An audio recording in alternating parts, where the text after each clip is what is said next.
Policy and Politics at IPPR. Now, before we kick off properly, I should say that IPPR are running 2 events in exactly the same slot. This is the event on countering populism. If you want to talk about older renters, then that event is around the corner. So I'll give you a moment to leave it, that's the one you're on. Okay, UK politics is becoming increasingly polarised. We know that trust is plummeting, that consensus is fragmenting, that fewer and fewer Britons believe that mainstream political parties have their best interests at heart. And as we're seeing, this is creating really fertile ground for populists. Now, I think it's fair to say that all mainstream parties recognise this context, but there isn't yet a clear strategy on what this means for the progressive movement. Should they confront populists head-on issues like racism, community cohesion, net zero? Should we focus on tackling the conditions that allow the radical right to thrive, from the cost of living crisis to small boats? But one thing is clear, which is that citizens want government to improve their lives and they want to see those improvements quickly. Now, the Liberal Democrats have traditionally emphasised community-level work, translating values into action, allowing delivery to speak for itself. And we're also seeing a lot of boldness emerge. Just yesterday, Tim Farron encouraged Liberal Democrat activists to reclaim patriotism. A week ago, Ed Davey called for Elon Musk to face consequences after accusing him of inciting violence in the UK. So it's in that context that this morning we're going to be exploring how the Liberal Democrats can act as a counterweight to populism as part of a broader progressive movement. What strategies and policies specifically might be required to act as that antidote? And what does it mean for liberalism and pluralism? How can they be sustained in a context that increasingly frames debate as us versus them? Now, as you can see, I've got an incredible panel here to talk about these questions. I've got Lord Mark Pack, President of the Liberal Democrats, Calum Miller MP, the spokesperson for Foreign Affairs, and Miranda, the Deputy Opinion Editor at the FT. So it's going to be a classic format. We're going to start with some opening comments from each of our speakers. Then we'll probably have some conversation amongst the panel, but we've got a packed room, so I'm going to make sure I leave lots of time for questions from the audience as well. Okay, so Mark, I'm going to come to you first. Those of you who came to the IPPR Fringe meeting at our last conference, at which I spoke at, may remember I started perhaps slightly meanly, having tallied up how many Fringe meetings IPPR was holding each of the party conferences that time around. So I feel, in fairness, I should only point out the verbal bar chart I can draw for you this time puts this time around the Lib Dems ahead of the Conservatives. So thank you very much for coming to organise so many excellent Fringe meetings at our conference.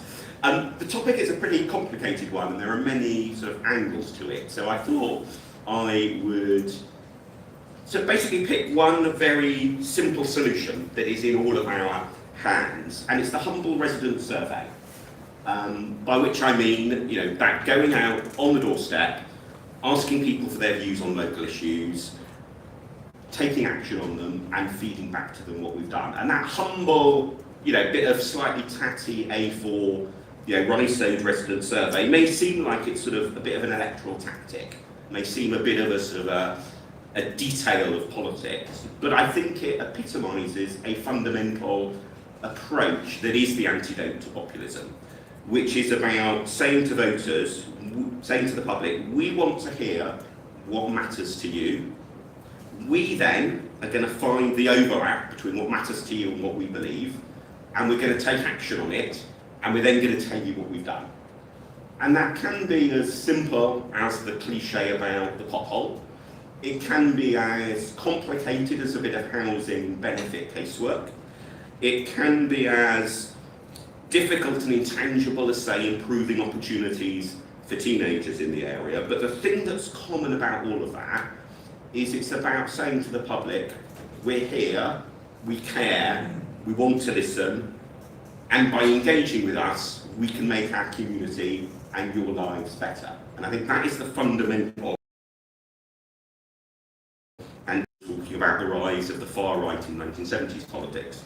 But I think it's all the more important, actually, in this decade, because the other thing about that humble resident survey and the trip to the doorstep is that Rupert Murdoch is not between you and the doorbell. Elon Musk is not between you and the doorbell. There's no media ownership that gets in the way. There's no social media algorithm that gets in the way. And for all of the strengths in many parts of the media, obviously, but also all of the issues around how the media works, for all of the issues around how social media works, that direct human contact still has so much to say for it. So in a way, the antidote is to get out there and deliver more leaflets, which is, you should be shocked to hear me say that's right, all purpose. But I think there's also something about the style, with which, again, the resident survey is an important part of, but it reminds me of Abraham Lincoln. One of the things I think most people either forget or don't know about Abraham Lincoln is that in his early years, he was a temperance campaigner, so campaigning against, he was very much against Liberal Democrat conference, therefore. And he wrote some really interesting things later in his life about his experience of being a temperance campaigner. And if you think what being a temperance campaigner is about, it's about trying to persuade people who have a very different outlook on life to listen to you and to maybe make a fundamental change in their life. So it's of the sort of campaigning to do, it's one of the absolute toughest. And what he said was, and of course, because he was talking in the 19th century, it was as if women didn't exist. So apologies for the sexism of the quote, but I think there is value in it nonetheless, which is, if you would win a man to your cause, first convince him that you are his sincere friend. But if you mark him as one to be shunned and despised, he will retreat within himself, close all the avenues to his head and his heart. And that is obviously a piece of sort of wisdom and advice that is to remember and to follow, because there are some very unpleasant, extreme, right-wing, racist populists for whom, I think that is not advice to follow. But, there is a lesson for us still from the Brexit referendum about how counterproductive it becomes if we sort of round on and in some way despising people we disagree with. And actually there are many people out there who we can reach. And we did that really successfully, the sort of local coalitions of voters that we assembled in seats like Calum's to get so many people elected at last general election, and indeed do week in, week out in council by-elections as well. So I think the antidote to populism is to remember the wisdom of Abraham Lincoln and to deliver lots of leaflets. Well, that's it. Thank you very much, Mark. Lots of things I want to pick up. I'm going to resist asking questions now and go to Calum. Well, thanks, Emma, and thanks to so many of you for coming along. The proposal for the session today invites us to think about 4 questions. I'm going to try and briefly touch on each of them. So the first question is around trust. And I think all of us feel, when we're active and involved in politics, the weight of a loss of trust in the action of politicians. And people have very, very good reasons for that. But it's the fertile ground, as we know, which populists use in order to stoke frustration, disenfranchisement, and a movement behind their simple slogans. So, very much echoing what Mark says, my advocacy is to show up, first of all. We have been canvassing in my area, deliberately going to areas in which we have low levels of data. And we have low levels of data often because those are people who haven't voted in the past. So we don't go and see them because they're not on marked registers and we haven't got that tradition of expectation that they're going to vote. But we neglect those communities at our peril. First of all, as a matter of principle, we shouldn't be neglecting any part of the community we represent. But equally, we should be listening hard to those people because many of them might be voters for the first time because they are being attracted by some of the propositions being made by our political opponents. And so I think we just need to show up, we need to show that we're present, and very much echoing what Mark said, when we are there on the doorstep, it's very hard to say, politicians don't listen to us. If we go there humbly with the intention of listening and not preaching, then we have the opportunity to engage with people. So the first thing is to show up. Then, very importantly, to listen. It's too easy because we get trapped into almost pathways of our own thought about what certain words represent. When someone says the word immigration, does that make us think, yes, that's a big challenge in our country, let's hear what this person has to say? Or do we think that they have some other subtext that word represents? So to listen openly and to then question deeply, to get to the heart of what it is that's really on people's minds is the second part. And then finally to deliver. When they say this is the change we want to see in our community, Liberal Democrat activists up and down the country are amazing community actors. Let's deliver on the things that people are asking us for and let's tell them we've delivered. Those are the simple community-based ways in which we can each, whether we are councillors, whether we're activists, whether we're lucky enough to be MPs, how we can each start to build a little bit of trust. The second challenge, I think, is around simplicity as against complexity. We all know those 3-word slogans. They're very amenable to social media and they're very attractive to many people. We also know that some of the problems that our country faces are deeply complex. They're entrenched, they need institutional reform, they need delivery reform, they need talents and skills brought into the public sector and other places to solve them. And yet, too often, responding to people's deep felt concerns with a description of complexity just sounds like evasion. And so what we've got to get really good at is taking the complexity of problems and providing an account of what we're going to do. That might just be the first step towards changing things. But meeting simple concerns with complex descriptions of the problem isn't the right way to go. You know, that joke's made that, you know, if you want to look for the one characteristic of Liberal Democrats, how many degrees they have. We are a party that is too good at thinking and sometimes not as good at explaining and creating a narrative. We need to create a more compelling narrative.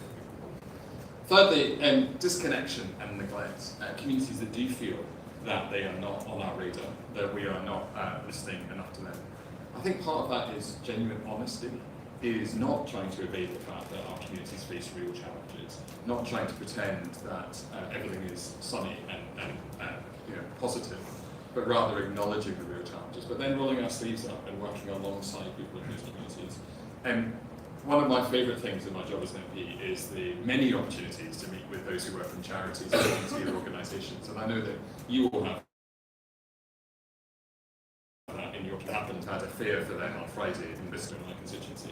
And I can't tell you how happy it made me to walk around talking to people who are acting on autism, or creating a community garden, or finding ways that people without access to bicycles can find ways to get around our town. These are people just with good hearts, and we need to connect to those people in communities who are taking the small steps to make a difference, and give them confidence that they're doing the right thing, and show that we work alongside people like that, regardless of whether they have political inclinations or support one party or another, and help communities to have more faith in their ability to respond to think that we have to have statist intervention, statist solutions to some of the challenges facing our most deprived communities. I think we use the structure of state support as part of it, but a huge part of it is the big hearts of those communities and the ways in which people within them know full well what some of the challenges are, and we need as activists and as politicians to lean into that and show our support for those communities. And then finally on the engagement side, on the role of institutions, look, it's a core part of the populist narrative to say that we are the people, and over there somewhere, some others are the elite, and those elite don't listen to you, and they don't care about you, and you set up all of these institutions that are just really getting in the way of delivering the simple things that you think we need to solve our problems. Those might be judges, they might be civil servants, they might be the BBC, and they might be politicians and the Liberal Democrats. And what we need to do is show that actually those institutions are permeable, they're open, and that people can have access to them. And that might be a conversation with somebody, maybe from one of those volunteer groups who's never thought about getting involved in politics, talking to them about how they can actually play a role. It might not be that they're going to stand as a councillor, but it might be as a councillor, you could have a conversation with them and say, how can I work with you to bring something that will change the possibilities for your charity through the council process? And step by step, person by person, we can show people that these are public institutions that belong to them and in which they can have voice. And that to me is the most powerful counter to the populist claim that these are remote institutions. We have a duty, those of us who have roles within those institutions, to open them up, to make them accessible, and to show people that their voice can play out in those institutions to better shape their communities. Thank you very much, Calum.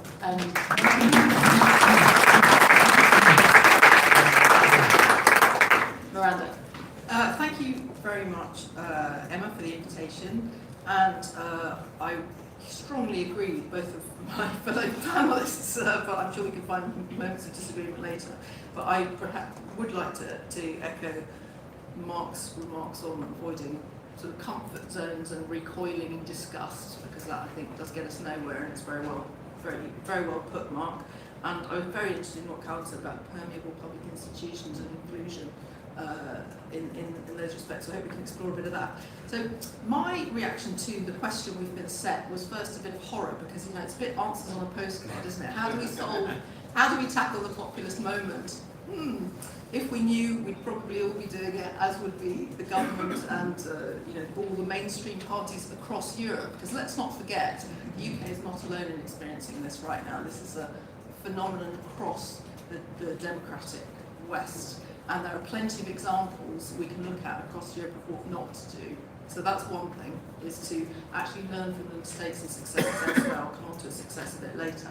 But also what struck me about this question is there's a real danger of coming up with some ideas on this and then becoming out of date in about 30 seconds. Because my feeling, I don't know if you in the room agree, is that things are moving really, really fast and the public mood is changing week in, week out.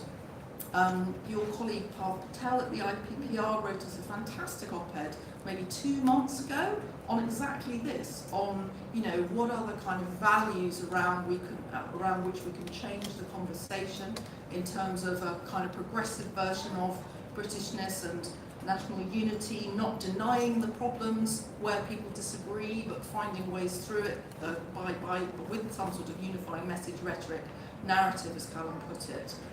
Honestly, I feel as if that piece was written about 5 years ago, and it's only a matter of weeks, because it feels as if the whole thing sort of shifted over the summer to a much more tense, panicky place. So that's what I just wanted to sort of bracket my remarks with the fact that I think it's moving so fast, but also being very agile about how to react to the moment and to the public mood is going to be really necessary. So on that question of values, it's very interesting watching Tim Farron, with the Union Jacks and Land of Hope and Glory yesterday, because clearly we're in a kind of moment where politics has become very much about, for want of a better word, aesthetics. There's lots of gestures, symbols, the rhetoric has overtaken something deeper. And so there's definitely a way in which people on the progressive side of politics need to adapt to this moment. It's not enough to just do politics as it used to be done. So that's a challenge in and of itself, because I know from conversations overnight and this morning, some people thought, great, that's taking the fight to the right, and others felt squeamish about it. I think the squeamishness is a bit misplaced, but it's all a question of tone. So that's interesting. How do you adapt to this kind of weird aesthetic moment of vibes, as we're now supposed to call it? Isn't that horrific? But there we are. And I think there is a real role for the Lib Dems in rejecting the way that the Labour Party's gone in government and in the run-up to government, particularly in government where it's been so disappointing, which is to sort of just concentrate so much on rhetoric, assertions, language, symbols, all of that stuff, which in the end is a big bundle of nothing, because I think one of the great sins of the government since getting in is the disappointment that's come from producing endless sheafs of more verbiage, more targets, more definitions that no one can, and admissions to the, actually the sort of groundswell of anger and impatience out there, which I would really recommend the more in common research on this, by the way, for exactly how bad this problem of impatience and anger has become. Producing more rhetoric, you have to do a bit of that because politics is a game of public persuasion. But also, I do really agree that politics should be about so much more. It should be about action and delivery. This is where the government is failing down to its very great political and electoral danger. And there's a really big space for the Lib Dems. Talking to some of the delegates here at the conference who are in city councils, rural councils, all over the place, they see it in very, very stark, explicit terms. People are fleeing the Labour Party and the Tory Party, which is having a total existential crisis. And it's really a question of saying, well, there's a kind of nihilistic, pure expression of anger on one side of politics, but here we are on the other side of politics, and look what we can actually do for you. So I think this is really, really important. You have to do some of the aesthetics, but it's all going to be about action and delivery, and getting people to stick with democratic politics and what it can deliver. And it's very high stakes. It's a very high stakes game at the moment. And one of the things that I think is key to this is something that Lib Dems are very good at anyway, which is the politics of place. And we had all the disappointments of the Johnson government's levelling up agenda, which was one of my favourite recent phrases in politics. I hope you find this as funny as I do. Michael Gove said it was a half-built cathedral, the levelling up agenda. It's kind of wonderfully Govian image, but anyway, a few foundations and everyone went off for a very long lunch break, I think. It's probably more to that cathedral. But instead of levelling up, we've actually ended up with kind of levelling down, really, or that's how it feels in terms of public mood. And I think going back to that politics of place, it got a bit of a bad name because people said, well, hanging baskets. A lot of money spent on cosmetic changes. It shouldn't obviously be that, although I'm not against hanging baskets. I like them as much as the next woman. But you know, the politics of place that's actually rooted in delivering for local people. Some of the things the government's tried to do, you can hear little kind of grace notes in government announcements. You know, when Rachel Reeves stands up and says, and we're building a new leisure centre in Luton. Yeah. And you think, yeah, that's actually kind of what it should be about. But on every single part of the policy agenda, very, very hard to do. I'm going to try and leave you with something optimistic if I can. My lovely colleague, Alec Russell at the FT, who's the foreign editor, did a wonderful interview with the guy who's currently the Romanian Prime Minister. He was the mayor of Bucharest, and he has seen off the populists for now, obviously, ... because as mayor he sort of proved that he could deliver for people, and he just said, well, it's a very dull business, my business, but I deliver, and then I try and ask people to come back and let me deliver for them again. And there is a message in that, I think. That's good. Thank you very much. We've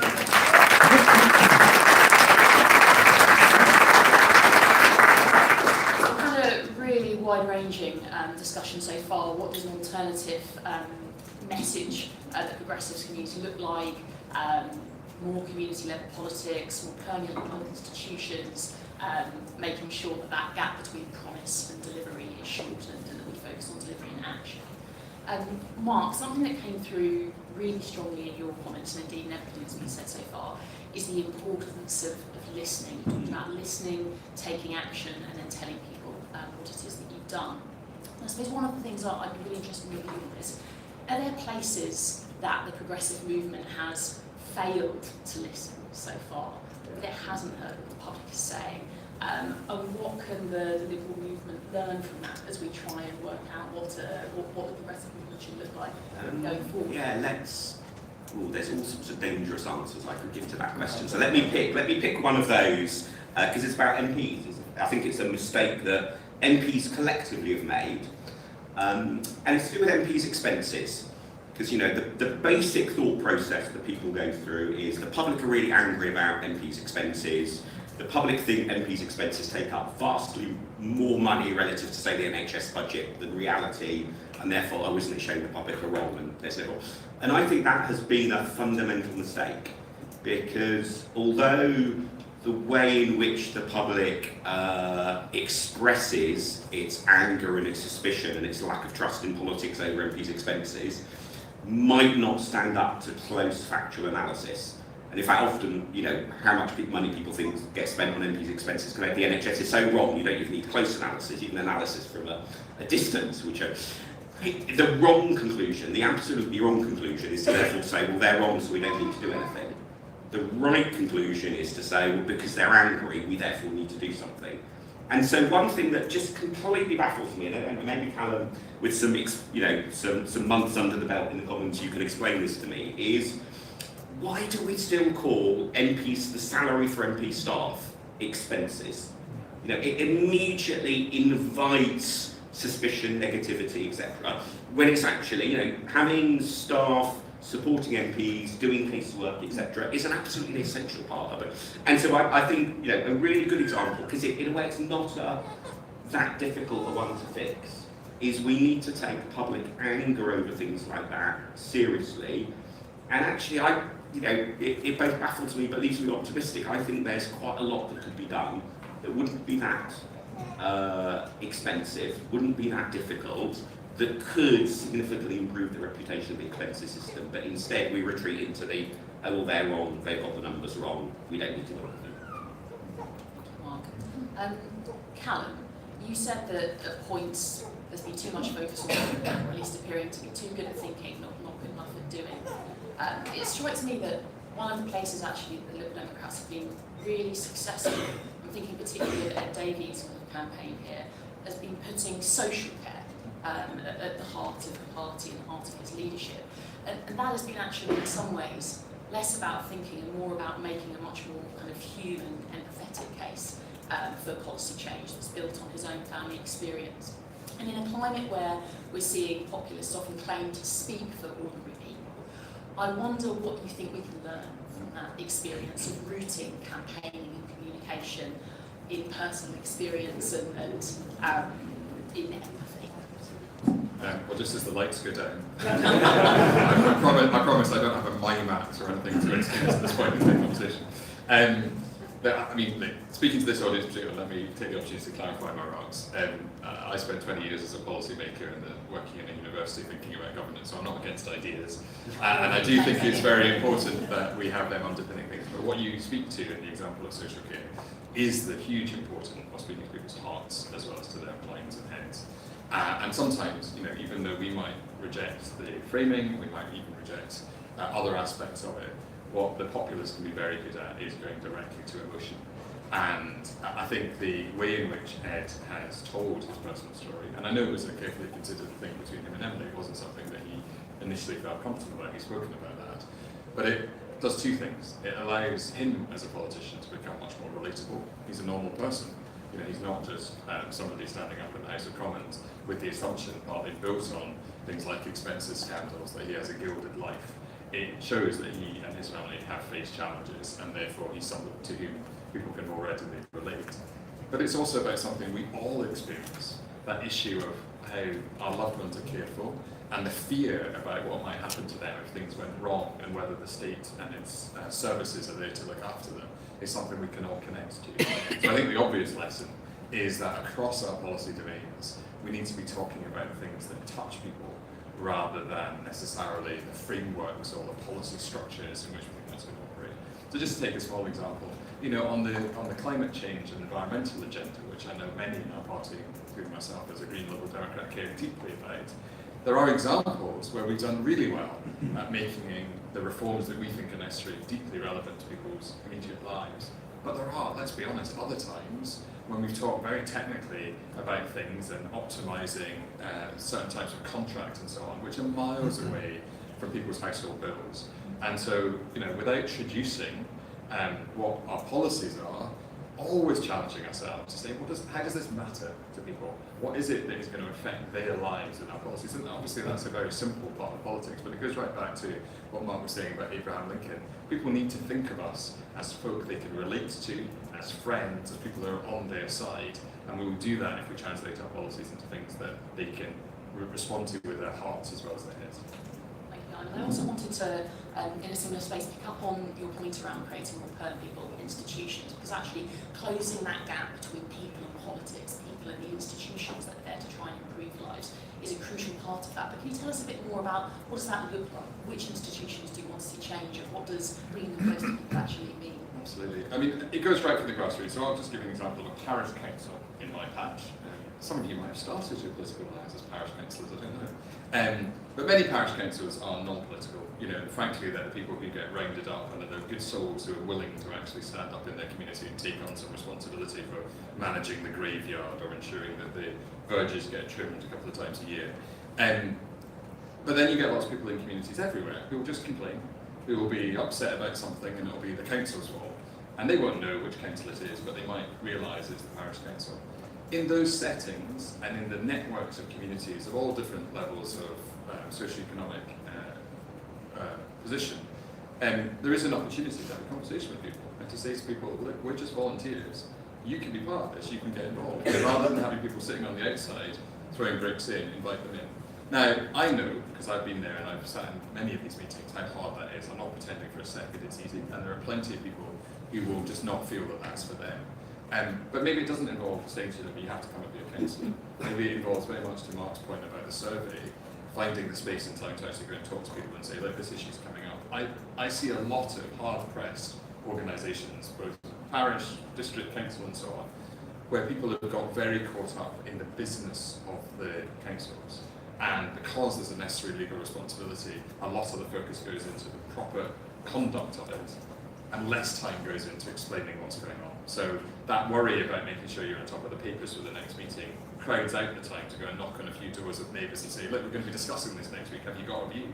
I know that sounds the simplest of things, but it's a way in which you shift from a small group of people focusing on their issues, i.e. the policies, procedures and papers that they're looking at, to a group that is looking outwards and engaging with the community, and I'm delighted that that's brought such light to our discussion. Very nicely done. Miranda, there's a couple of points that I wanted to follow up with you, but I wanted to start with actually the title of the event today, which is Building the Centre Ground in a Divided Age. The centre ground, finding common ground at least, only works if you have opponents who are actually willing to engage in conversation. And in this era that we're seeing, you describe does the idea of the centre ground still hold meaning or value, or actually we're moving away from a space where we can find common ground across different parties? That's a brilliant question, and I don't know is the answer to that. Definitely our ancient concept, as it now feels, of the centre ground, from my era in politics in the late 1990s, feels like a historical document, some of the things we wrote and said at the time about that, certainly. And most of the pollsters and psephologists and polling analysts I know, and Mark, I'm sure will back me up on this, are very disputatious anyway on this idea of where the centre ground actually is. It's not some sort of crude average on a spectrum at all. It probably never quite was when we on centre left hoped that it was anyway, and it sure as hell ain't there anymore. And of course the big story of UK politics over the last few months, and probably going into the next couple of years or so, is the fracturing of the electorate across a new range of options, which is disrupting everything from the smallest council by-election, which you can now win on 19% of the vote and it becomes incredibly unpredictable, up to what the next House of Commons might look like, and what that means for a potential next government after this one. So I think that background fracturing is much more relevant to where a party sort of positions itself and how it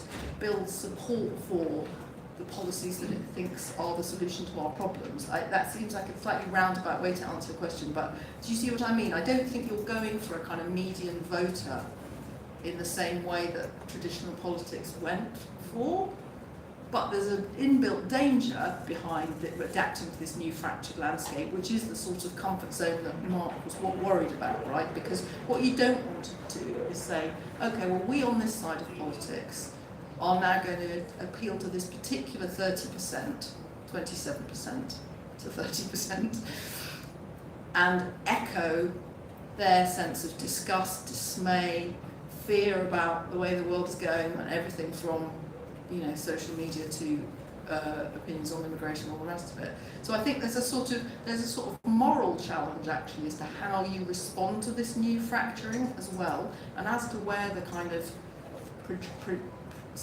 broad brush progressive consensus overlap might be for a policy programme that could be, for example, put into government is really hard. I don't think it's impossible at all. Actually, in your intro, I underlined, because I slightly disputed with it, in the first sentence, trust in politics is plummeting, yes, and consensus is fragmenting. I don't know if we've tested that concept, actually, or not tested it adequately for what we might need to do after an election to come.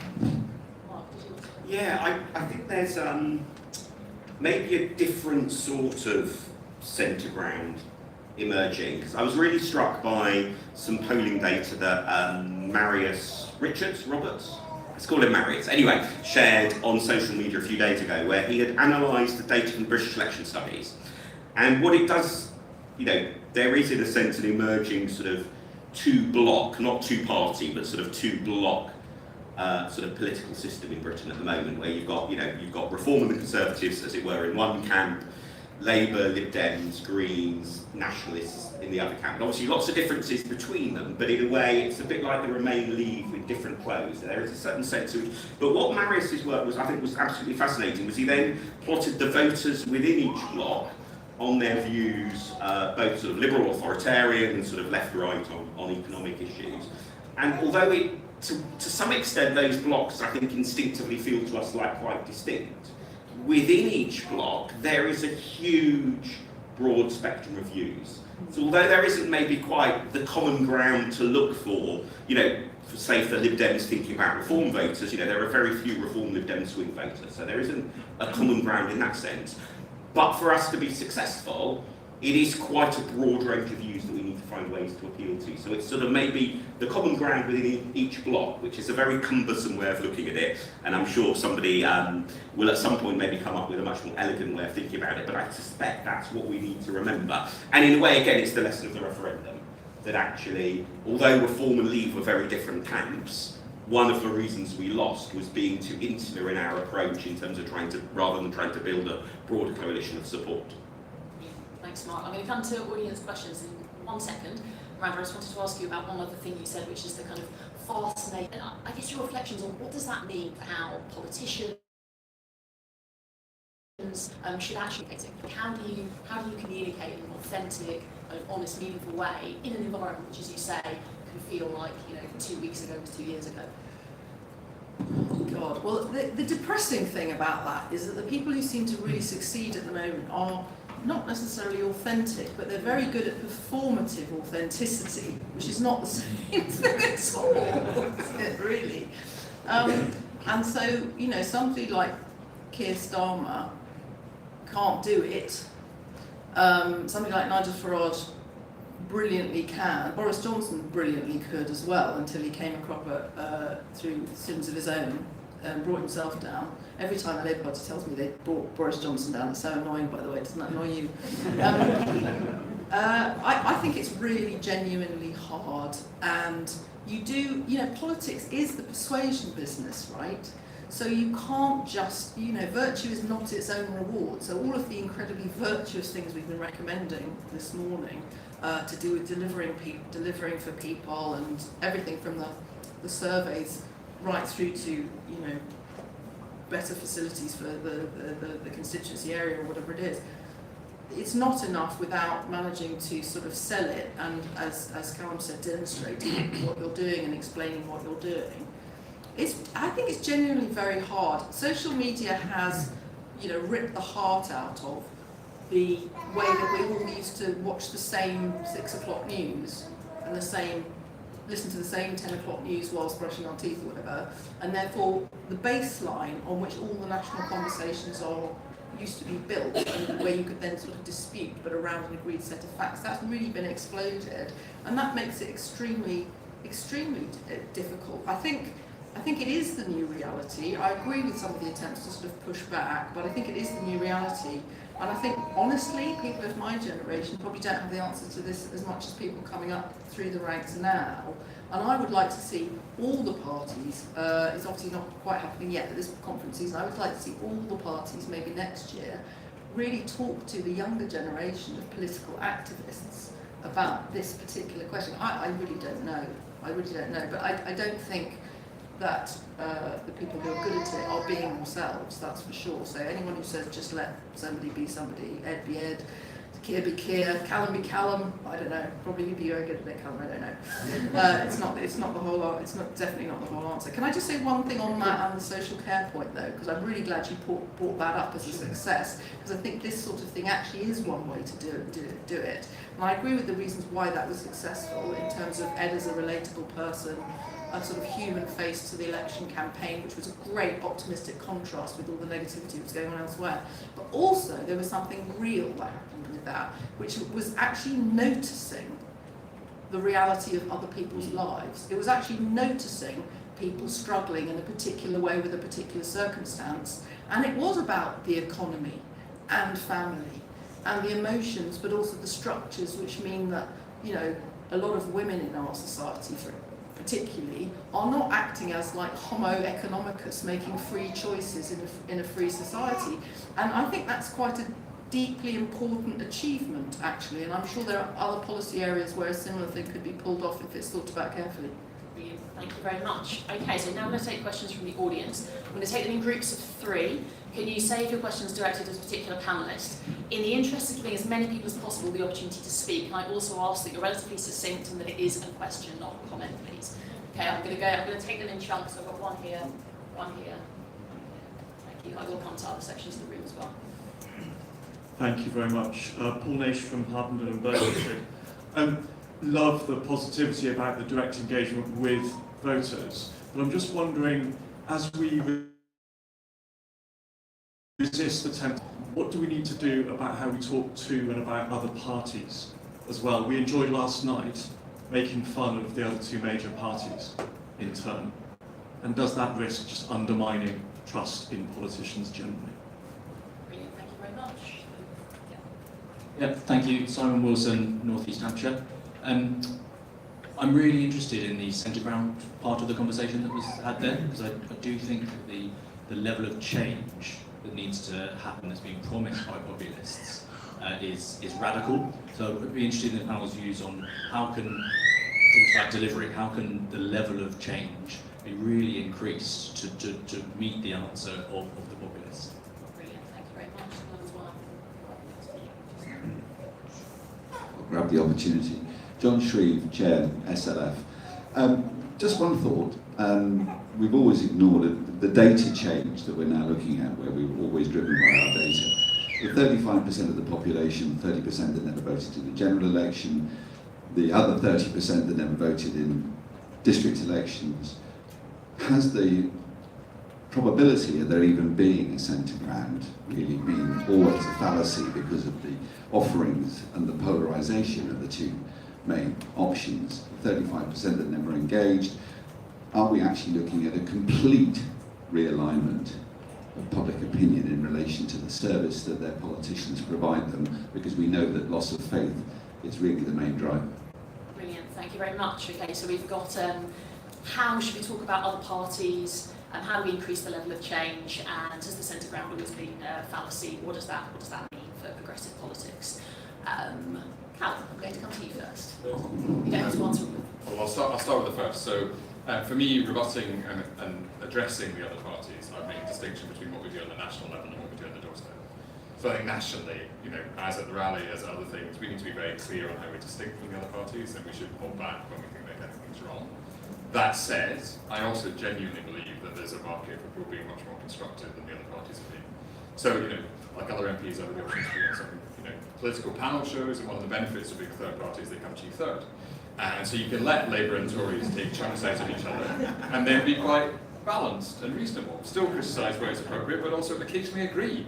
And I think there's a market for that. I think the electorate's much more sophisticated than sometimes we give them credit for. They actually want to see politicians working together, solving the problems, and not just taking chunks out of each other. So yes, clear on where we disagree, also clear where we do agree, and clear that we're going to work in the national interest. On the doorstep, for me, it's just back to the questions. I never lead with, are you that, are you this? They're people behind a door living a life. They probably aren't nearly as geekily interested in politics as we are, so they probably don't necessarily think of themselves as this or the other. Occasionally, of course, you'll open the door to your arch foe from another party, from a council chamber, and then you can politely say you're moving on and try to resist them detaining you. But if they're somebody normal, ask them what the issue is, what's bothering them, what's concerning them, and talk to them about that and what our solution is. And then, before the end of the conversation, try and find out how they might be leaning, but also show how our alternatives might be better than the ones they're considering from that party. But don't box them into an identity, and don't attack the other parties for the sake of it, but speak to people about the issues that they care about. Thank you. Miranda. Golly, there's so many brilliant questions. On the polarisation and centre ground point, sorry, in reverse order, I'd just like to focus on the fact that what we do know about some of the Reform voters and about the Brexit referendum, Reform voters last May, is that a lot of them are people who've never voted before, as they were in the Brexit referendum for Leave, and I think it's a real indictment of all mainstream politics that they've only been tempted out to the blooming polling station for the first time, So I think you're right to bring that up, that idea of, well, where's the radicalism? If people are in a sort of despair and dismay, where is the radicalism? And that it's a really good challenge. I do appreciate that. And that More in Common research recently showed that 40% of the electorate are in the mood when asked about institutions in Britain to, in inverted commas, that again is a terrible indictment. So I think all this kind of low-level virtuous activity, the appetite for major change is there and does need to be answered. And that also, I hope, speaks to the point about how to talk to the others. About the others, how to talk about parents. I'm personally really find tribal politics quite repellent. I think a lot of the voting public do as well. It's a bit like very tribal football fandom. Most voters are much more like the people who will only turn on football during the World Cup.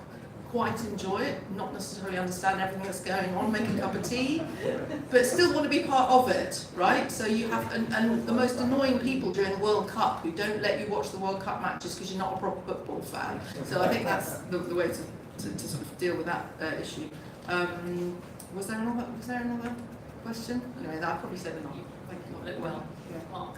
Yeah, actually, maybe I should take your question, Simon, so we've probably given that least attention so far in the answer.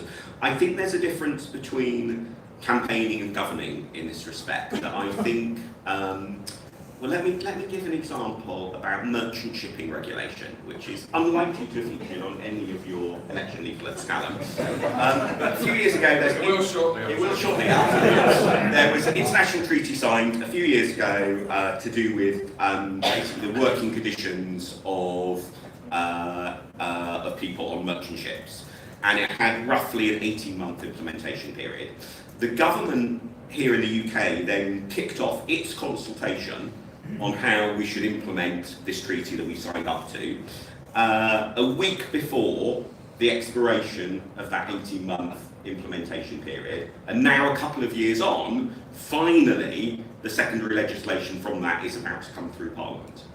And that is absolutely not a topic for Calum's re-election campaign, but it is the sort of thing that is so wrong with how our government operates. So much of it is so slow and so sluggish, and so much driven because we're doing it this way because that's how we did it last time, and we can't quite remember why we did it that way last time, but I think it's the safe option to do it the same way. I could bore you with the examples of electronic signatures for big contracts where the government has legislated despite admitting it doesn't know why it's worded the legislation that way because the person's left and forgotten. There are so many things like that. None of them, however, talking about them in advance of polling day are going to help win us any votes. But they are the sorts of things that are so important to get right when you're in power, whether it's at local government level or national level, because I think the public does notice that general sense of things are running better. And so I think that what you do in power has to be compatible with what we've campaigned on. We've got experience of what happens when that isn't the case. But it's got to be compatible with, absolutely. But often the answer is actually you just have to get handles on some political power to be able to show that running things more effectively, running things more efficiently, running things properly rooted in sort of evidence and what's possible works.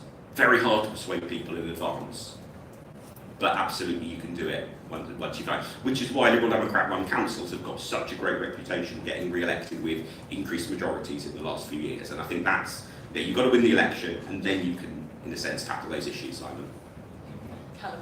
I just want to add one thing on Simon's question. So, I thought you could start merchant shipping. sorry, I was hoping for a sort of private tutorial later on. So I want to say, I talked about institutions earlier on. I think we need to remember that as Liberals, we are also reformers. And sometimes the defence of institutions can sound like the position of a Conservative who thinks an institution is perfect as it is.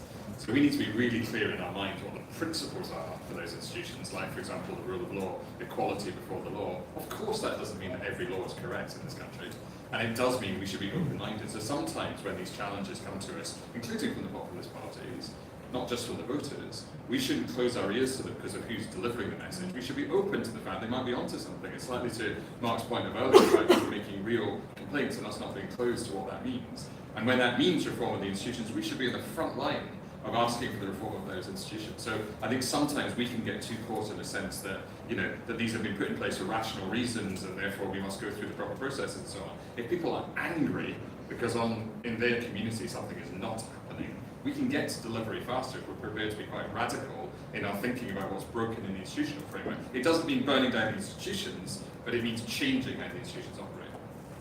Thank you. Okay, I'm going to come to the questions this side of the room now. So I've got one here, one there, and one there. I think the panel has mainly been approaching populism in terms of right-wing, often Christian nationalism, for example, that we see with Reform or across Europe. What are the panel's views in terms of Zach Plansky's eco-populism, or the populism that we see, for example, within your party, which it's increasingly fragmented, but there are sort of echoes of the populism of Corbynism there. Brilliant, thank you. And Ian? So I might be about to take advantage of Calum's role internationally. We've spoken a lot about local and national politics, but obviously the UK is not in a vacuum, and there are tides of populism elsewhere and authoritarianism, rollback of rights, and actually very well-funded anti-rights actors now. So I'm curious how you think about those trends kind of internationally, Calum, and how the Lib Dems are thinking about countering those proactively. Brilliant, thank you very much. We've got one over here. Yeah, hi. Tom Reeve, councillor in Kingston-on-Thames. If it's true that is the economy stupid, as has been said many times, what should we be focusing on in order to address the concerns of the people who've been left behind by neoliberal economics? Brilliant, thank you very much. So we've got eco-populism, forms of populism on the left, what to do about those who've been left behind economically and international trends. Miranda, pick on you first. You can pick which one of those two. Yeah, okay, thanks. Yeah, populist left, definitely a huge phenomenon. I think there's a lot to sort of giggle about, as the Corbyn party finds its feet, but I don't actually think it's a laughing matter, because I think that the combination of the Greens under Zach Polanski and Corbyn, whether they team up or not, will change the outcomes in quite a lot of places, particularly because of this fracturing we spoke about earlier. If you can now start to win seats on very low percentage of the vote within a constituency, it's going to mess up the result in a lot of places. So I think it's a real new phenomenon. I don't know who else in this room remembers Zach Polanski when he was off the Lib Dem number when he was here. Yeah, I remember him singing a cappella from the conference floor in this very town not that long ago. Anyway, there we are. I think it's a real phenomenon. I think because of our electoral system partly, but also because they are quite disorganised, and within the Green Party quite split between a kind of rural, soft Tory, genuinely environmentalist voter base and a kind of urban, anti-capitalist voter base. For example, the Suffolk Norfolk seat versus the Bristol Central seat, for example. I think the Greens is quite complicated for them, and I think obviously the Corbyn party has its own difficulties. But I don't think that, I think there will be a significant number of people who are tempted off to the left by that. What's the question equivalent to is the economy stupid? I think a lot of what we're seeing in politics now, this is not an original point of view, so I apologise for being repetitive, but living standards haven't really changed since 2008, right? People are having a rough time, and I think it still is the economy stupid, but what Rachel Reeves calls the everyday economy. But I also think there's something deeper going on, and I recommend the work of James Callagher-Surian on this. There's also something deeper going on about people's feeling of kind of lack of agency, about being able to make their own decisions, run their own life, not just faceless public institutions, faceless corporations as well. A kind of feeling of individuals and individual families not being able to cope and being at sea in the modern world. And I think that's also a kind of important, inverted commas, softer agenda, but I think a party that comes up with a good answer on some of that will do well as well. Thank you. Mark, yeah. So I guess on the question about the left behind, I think there's a maybe slightly different angle to that, which is if you look at a lot of the research about, say, who voted Leave or who was supporting reform, who are often in that, burn it all down 40% that Miranda was referring to earlier, actually they're often not left behind. They're people who are who view that due to their own diligence and hard work through the years, although also I think it's fair to say due to the luck of which generation they've been in, own their own home, have a fairly decent pension arrangement, and therefore in that sense can risk burning everything down because they've got those bits of sort of solidity in their own personal finances. So if you look at who voted Leave in the referendum, although often the Leave vote was a lot higher in areas that we might say categorised as left behind, within those areas, the people who were voting Leave were often, in that sense, they're not left behind. The people actually done quite well about how our economy and society had functioned in the previous decades. And I think that distinction is an important one because I think it explains why there are some people who are willing to, as it were, risk everything because actually they feel like those risks aren't going to rebound on them. But I think the fundamental answer to your question, Tom, is just so many of these problems stem from the fact the economy has just not worked very well for quite a long time now, and that. I mean, you could take a pessimistic view on that, well, crikey, all of these different people haven't managed to get the economy really going. Or the more optimistic view is actually that is the fundamental underlying problem, and a lot of this range of problems that we're grappling with actually all will, in their own different ways, ease if if we have a government that can get this economic policy right for a sustained period of time, and we can all draw our own conclusions as to how likely or unlikely my if is as to whether that is an optimistic or pessimistic view of the outlook.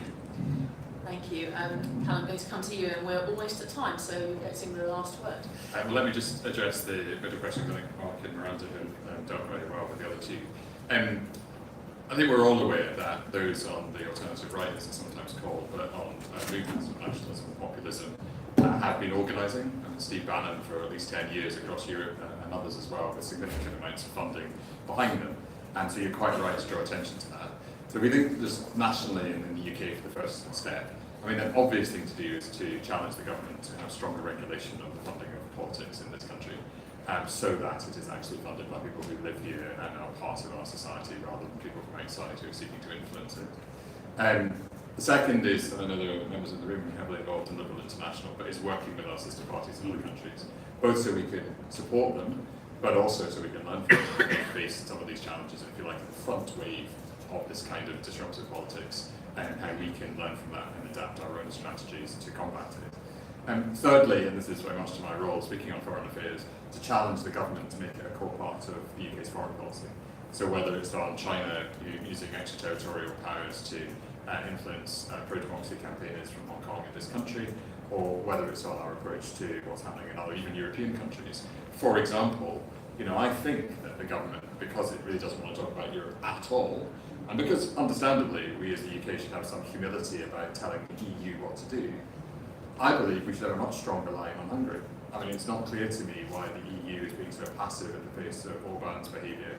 It's quite clear that Orban is not behaving consistently with the key and the fundamental principles of the European Union, and yet Hungary is still well represented there. So we need to challenge the government in its foreign policy to articulate these things. And then finally, I think that is an opportunity for those of us who are trying to say we are deeply concerned about some of these influences in our country and our politics, and this is where they might go.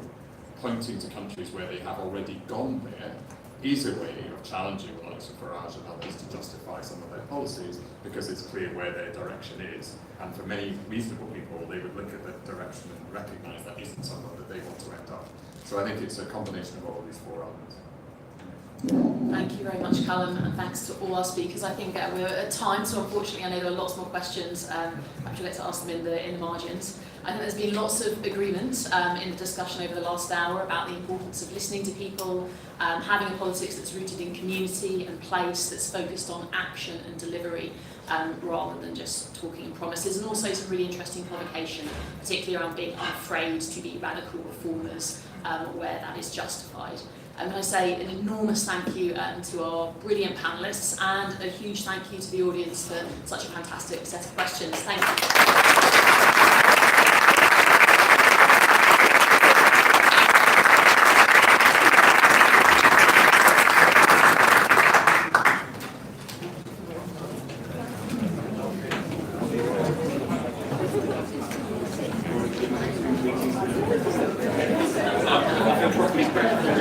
It's going to be